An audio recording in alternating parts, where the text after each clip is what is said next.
नमस्कार, आप देख रहे हो गोल्डन पेज। अगर आप भी सोने और चांदी की खरीदारी करने वाले हो या आने वाले दिनों में सोना खरीदना चाहते हो तो आपके लिए बड़े काम की जानकारी आ चुकी है, क्योंकि आज हम आपको बताने वाले हैं कि आने वाले दिनों में सोना कितना सस्ता होगा, सोने के भाव में कब गिरावट आएगी। ऐसे में अगर आप भी सोने और चांदी की खरीदारी करने वाले हो तो इस वीडियो को पूरा अंत तक जरूर देखें। सोने का भाव कब सस्ता होगा, ये जानने से पहले एक महत्वपूर्ण जानकारी आप सभी को बतानी है। दरअसल भारत की सरकार ने 1 जून 2021 से सोने चांदी की खरीदी करने वालों पर बड़ा नियम लगा दिया है और इसका असर हर किसी पर पड़ेगा। भारत सरकार के नियम के मुताबिक 1 जून 2021 से जो भी व्यक्ति सोने और चांदी के गहने खरीदते हैं या बेचते हैं उन पर हॉलमार्किंग अनिवार्य हो जाएगी। इतना ही नहीं बल्कि भारत में सिर्फ 3 कैरेट के सोने के आभूषण बेचे जाएंगे। अगर कोई नियम को तोड़ता है तो भारत सरकार कानूनी कार्रवाई करेगी। हॉलमार्किंग की बात करें तो ज्वेलर से आप जो भी गहने खरीदते हैं उनके ऊपर एक हॉलमार्किंग का निशान होता है, जो कि BIS सेंटर के द्वारा जांच करके लगाया जाता है। यानी कि कुल मिलाकर हॉलमार्किंग से पता चलता है कि गहना कितने कैरेट का है। हॉलमार्किंग एक तरह से प्योरिटी का सर्टिफिकेट होता है। हॉलमार्किंग वाली ज्वेलरी को जब आप बाजार में बेचने जाते हो तो आपको उचित मूल्य मिलता है। चलिए तो बात करें सोने की कीमतों की, तो सोने के भाव में गिरावट कई वजहों से देखी जा सकती है। ऐसे में यहाँ पर सोने के भाव में गिरावट की 3 बड़ी वजह दी है और इसमें पहली बड़ी वजह है कि जब तक कोरोना का प्रकोप खत्म नहीं हो जाता तब तक सोने के भाव ऊंचाई पर रह सकते हैं, क्योंकि निवेशक के मन में लॉकडाउन का डर रहेगा।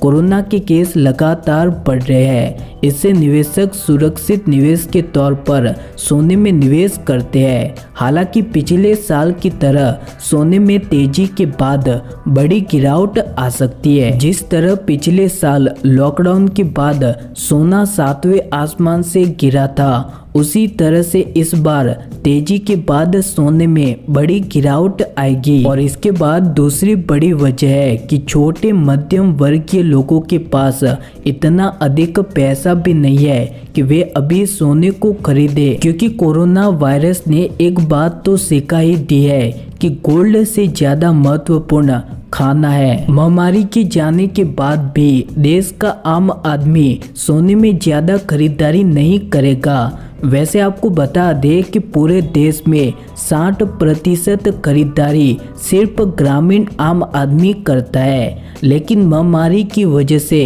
देश का आम आदमी खरीदारी नहीं कर रहा और खरीदारी नहीं करेगा तो सोने की मांग अपने आप ही नीचे आ जाएगी।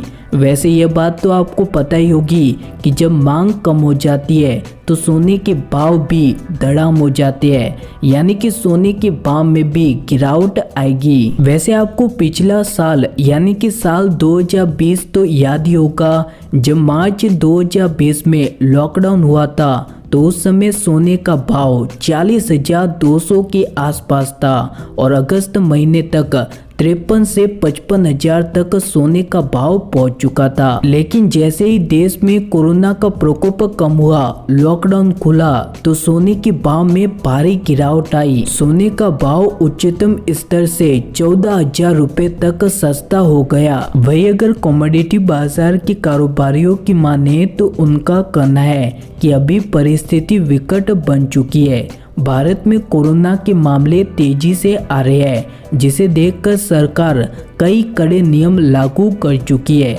निवेशक घबरा चुके हैं और शेयर बाजार से पैसा निकालकर सेफ इन्वेस्टमेंट यानी कि सोने में लगा रहे हैं और इसीलिए सोने की मांग बढ़ी है, सोने में तेजी आई है। हालांकि ये तेजी कुछ ही दिनों की मेहमान है, कुछ ही दिनों बाद सोने के भाव में अच्छी खासी गिरावट आएगी। चलिए तो अगर आप भी सोने और चांदी के भाव को रोजाना प्राप्त करना चाहते हो तो तुरंत ही गोल्डन पेज को सब्सक्राइब कर दे, ताकि हम आप तक रोजाना ताज़ा भाव पहुंचा सके। धन्यवाद। जय हिंद।